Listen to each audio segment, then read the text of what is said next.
नमस्कार, आप सुन रहे हैं रेडियो जय घोष और मैं हूं राधेश्याम दीक्षित और कार्यक्रम है विमर्श। हमारे मेहमान हैं राजशेखर जी।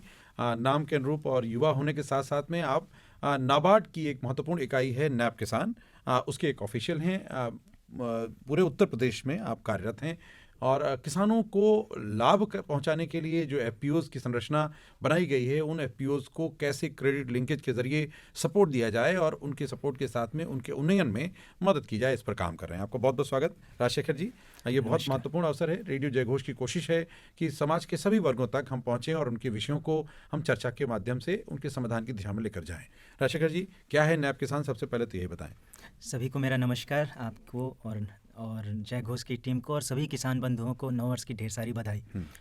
नव किसान नाबार्ड की एक सब्सिडरी है। पूर्व में 14 फरवरी 1997 को एग्रीकल्चर डेवलपमेंट फाइनेंस लिमिटेड के नाम से ये तमिलनाडु में स्थापित थी और इसके बाद 2014 से नव किसान के रूप में पुनर्गठित की गई और इसका इक्विटी शेयर्स नाबार्ड के साथ साथ Canara bank, Indian overseas bank, DW bank, federal banks और कई अन्य बैंकों के साथ इसका सम्मिलित एक इकाई है।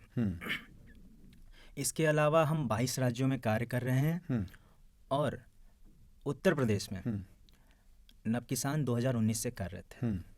बहुत बढ़िया बात है। 2019 उत्तर प्रदेश में कार्यरत है और उत्तर प्रदेश अपने आप में कृषकों के संबंध में बहुत बड़ा प्रदेश है और यहाँ कृषि का क्षेत्र भी बहुत है और यहाँ की जलवायु भी बहुत मिश्रित तरह की है, बहुत तरह की फसलें होती हैं और उत्तर प्रदेश फोकस भी है। और इस समय जो भारत में एफपीओज़ का विस्तार हो रहा है, उत्तर प्रदेश में बड़ी तेज़ी से एफपीओज़ बन रहे हैं, लेकिन इन एफपीओज़ की जो आवश्यकताएँ हैं उनकी पूर्ति के लिए नैब किसान क्या क्या कर रहा है? नव किसान मुख्यतः क्रेडिट लिंकेज यानी वित्तीय सहायता प्रदान करता है। सभी प्रकार की वित्तीय सहायता, चाहे वो वर्किंग कैपिटल रिक्वायरमेंट हो या टर्म लोन रिक्वायरमेंट हो, जिसमें कि हमारी उत्तर प्रदेश सरकार द्वारा दिया जाने वाला फार्म मशीनरी बैंक लोन वो भी नव किसान देता है। और माननीय प्रधानमंत्री जी ने अभी AIF स्कीम भी किया है, वो भी हम उसी में कवर करते हैं। AIF है एग्रीकल्चर इंफ्रास्ट्रक्चर फंड, जो कि पूरे देश में इंफ्रास्ट्रक्चर के विकास के लिए खास करके कृषि के क्षेत्र में विशेष तौर पर फोकस किया जा रहा है। इस स्कीम के जरिए पहुंच विकसित की जा रही है जी। इसके अंतर्गत किसान भाई इंटरेस्ट सबवेंशन का भी लाभ उठा सकते हैं। इसीलिए हम कोशिश करते हैं किसान उत्पादक कंपनियां इससे जुड़ें और नव किसान इसमें उनकी सहायता करता है। तो आप इसमें केवल एफपीओज़ को ही सपोर्ट दे पाते हैं या अन्य तरह के जो सब्सिडरीज हैं या कंपनीज हैं या एसएचजीज हैं या फिर ट्रस्ट हैं, एनजीओज़ हैं, क्या उनको भी सपोर्ट दे पाते हैं? मुख्यतया अभी उत्तर प्रदेश में हम सिर्फ और सिर्फ एफपीओज़ के लिए काम कर रहे हैं और साथ ही एनबीएफसीज और एमएफआईज के लिए काम कर रहे हैं। थोड़ा इसको भी ब्रीफ करें कि ये एनबीएफसीज और एमएफएफ क्या हैं? इसका भी सोच यही रहता है कि माइक्रो फाइनेंशियल इंस्टीट्यूशंस जो किसान उत्पादक कंपनीज के लिए कार्यरत हैं या micro financial institutions, non banking financial institutions जो एसएचजीज और एलआईज यानी फाइनेंशियल लेंडिंग इंस्टीट्यूशन से जुड़ करके, जैसे भारत सरकार ने एसएचजीज को एक लेंडिंग के लिए जेएलजी बनाई थी, जॉइंट लायबिलिटी ग्रुप बनाई थी, उसके अंतर्गत भी लेंडिंग देती है। तो नव किसान उनके लिए भी सहायता प्रदान करता है। परंतु इनकी लेंडिंग का जो प्रक्रिया है वो हमारी कॉर्पोरेट ऑफिस जो कि मुंबई में है वहाँ से संचालन किया जाता है और हमारा रजिस्टर्ड ऑफिस जो कि चेन्नई में है, उसका देखभाल वहाँ से किया जाता है। किस तरह की फैसिलिटी आप देते हैं? जो फाइनेंशिंग जो सपोर्ट देते हैं, किस स्तर का सपोर्ट है, उसकी प्रक्रिया क्या है और उसको जो लेने वाले एफपीओज़ हैं उनका मानकीकरण आप कैसे करते हैं? मुख्यतः बात करें फार्मर प्रोड्यूसर कंपनी की, तो किसी भी फार्मर प्रोड्यूसर कंपनी के लिए केवाईसी बहुत इंपॉर्टेंट है। केवाईसी यानी नो योर कस्टमर। तो सबसे पहली बात आती है उसका इनकॉर्पोरेशन सर्टिफिकेट, उसकी अपनी पैन कार्ड और जीएसटी।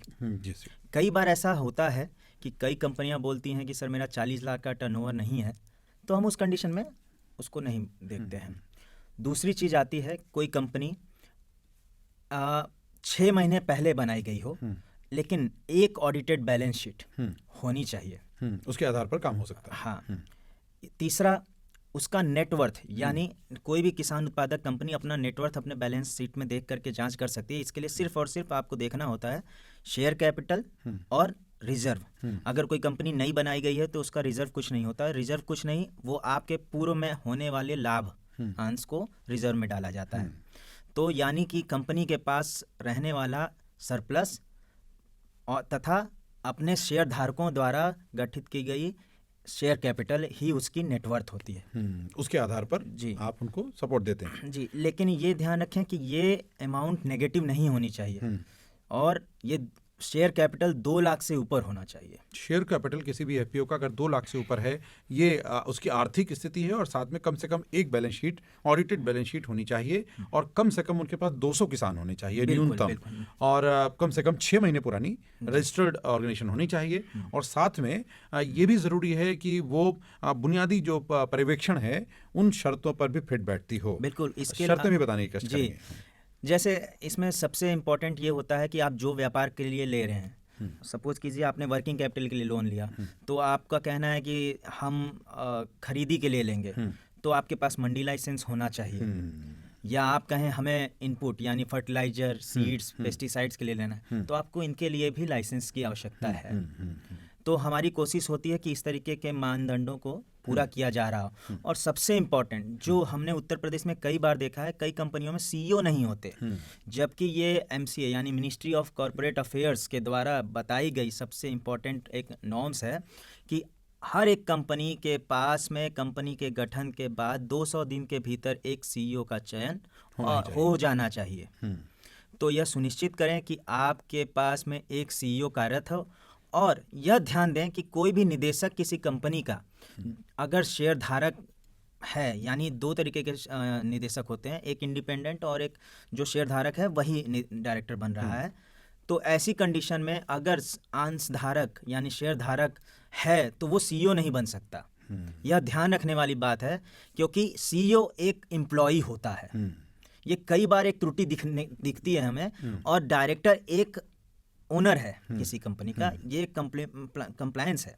तो उस पर कई बार चूक होगी तो आप मानदंडों पे पीछे हो जाएंगे और हमेशा कानूनी प्रोविजंस में, विधिक व्यवस्था में आपको दिक्कतों का सामना करना पड़ेगा। हमारे बीच में राजशेखर जी ने बहुत महत्वपूर्ण जानकारियां दी हैं और हम आपको और बुलाते रहेंगे और प्रयास करेंगे कि हमारे जितने भी किसान साथी हैं, जो एफपीओज हैं या इस तरह के जो स्टार्टअप्स हैं, उन सब से जुड़ी हुई जो भी जानकारियाँ हों, उसके लिए अलग अलग मेहमानों को, अलग अलग संस्थाओं को, अलग अलग संगठनों को, अलग अलग विशेषज्ञों को हम बुलाएं और आपसे जोड़ें, उसका लाभ आपको प्राप्त हो। आज हमारे बीच में आने के लिए राजशेखर जी बहुत बहुत धन्यवाद, और जल्द ही दोबारा एक बार फिर भेंट होगी।